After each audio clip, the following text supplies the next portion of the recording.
Howdy folks, this is Checkers back again with another Mass Effect Andromeda video. Today we're going to go over the patch 1.05 notes, and we're going to start out going through the notes, and then I'll have some commentary and other bits later. So, let's get to it. Patch 105, improved tutorial placement, increased inventory limits, single-player balance changes including ammo crates, armor, weapons, nomad, profiles, attacks, and progression, multiplayer balance changes, weapons, cover, and enemies. Check back for detailed notes on balance changes. Improved matchmaking and latency in multiplayer, added option to skip autopilot sequences in the galaxy map, decreased the cost of remnant decryption keys and made them more accessible in merchants, improved logic, timing, and continuity for relationships and story arcs, improved lip sync and facial acting during conversations, including localized VO, fixed an issue with riders' movements when running in a zigzag pattern, improved the appearance of eyes for human and Asari characters, fixed various collision issues, fixed bugs where music or VO wouldn't play or wasn't correct, fixed issue where global squad mate banter sometimes wasn't firing on UNCs, fixed issue where player was unable to access the Remnant console interface after failing decryption multiple times, fixed issue where fast travel is sometimes disabled after recruiting Drac until the player reloads a save,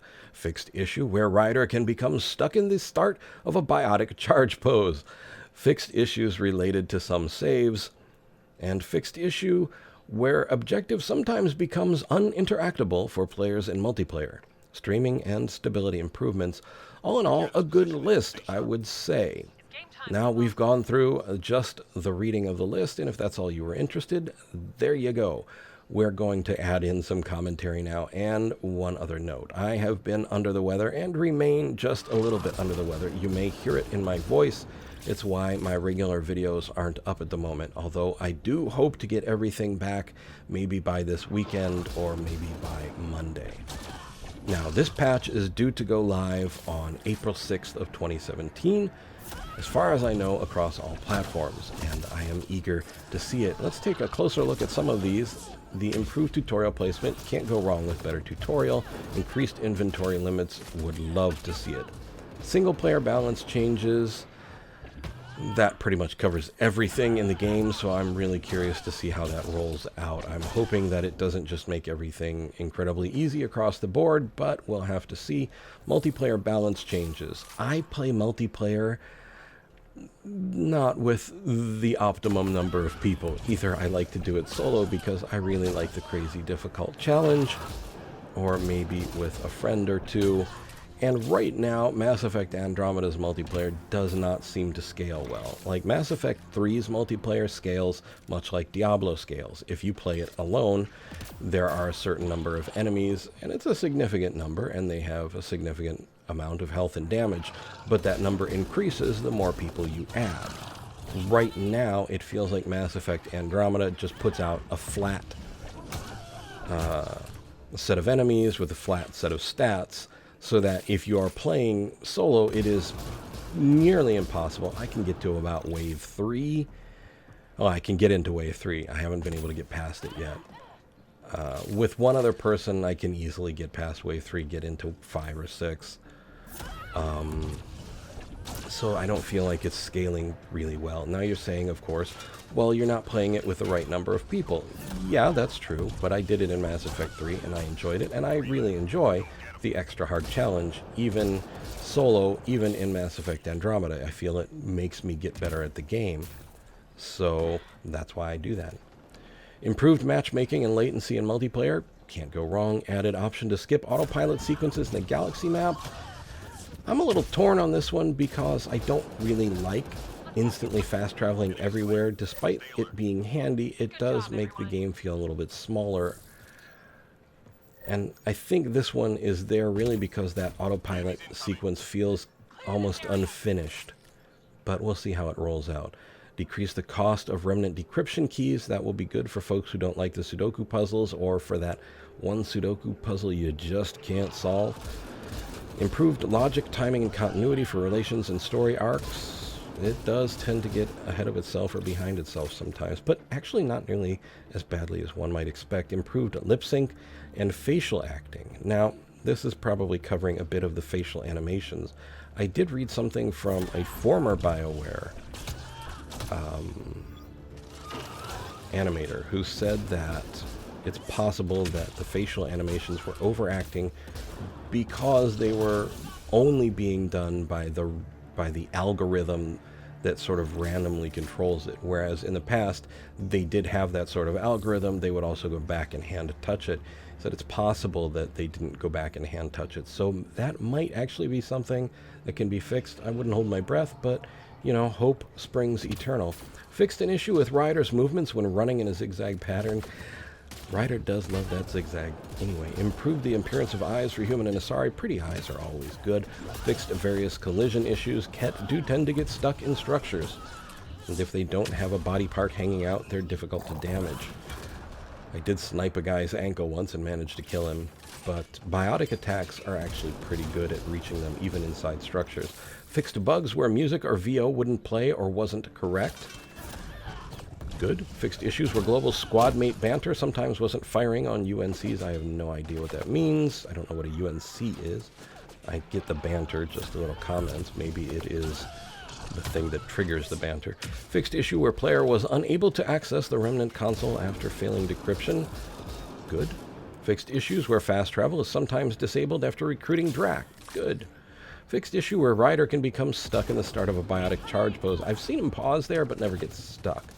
What's fun, especially like in multiplayer, is watching your target pause and kind of wait for it. Fixed issues related to some saves. That is ambiguous, but good.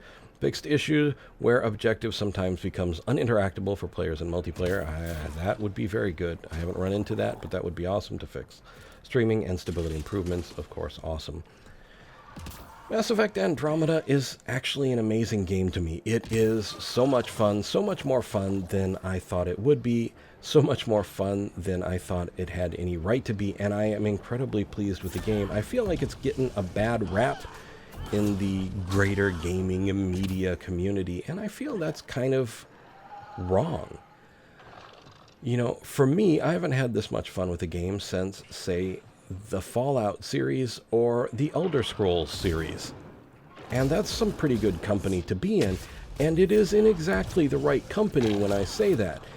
If you take a look at Fallout, one of the beloved franchises, you know, darlings is Fallout New Vegas, and when Fallout New Vegas came out, I can't remember that woman you meet at the very first town. She has a dog and goes out with you and sort of teaches you to shoot. But that dog's eyes, when I first started Fallout New Vegas, were not only not in their sockets, they were floating about 3 inches to the left of the dog's head and vertically, so one eye above the other. More complex games lead to more complex problems. I don't have a problem with that, because I have faith that people will fix them. And there are many things that won't get seen until they're in the mass market's hand because it's so vast, it's so big. What I love is that freedom of being out there and exploring alien ruins in Oblivion, or a Draugr lair in Skyrim, or, you know, one of the vaults in Fallout. And Mass Effect Andromeda has that feeling of being an actual explorer, going to worlds we've never seen, interacting with technology that we know nothing about until we do, and then we become familiar with it. And it is a great game of vast scale. It is not what was before. Much like Fallout is no longer the 2.5D tactical game that it once was.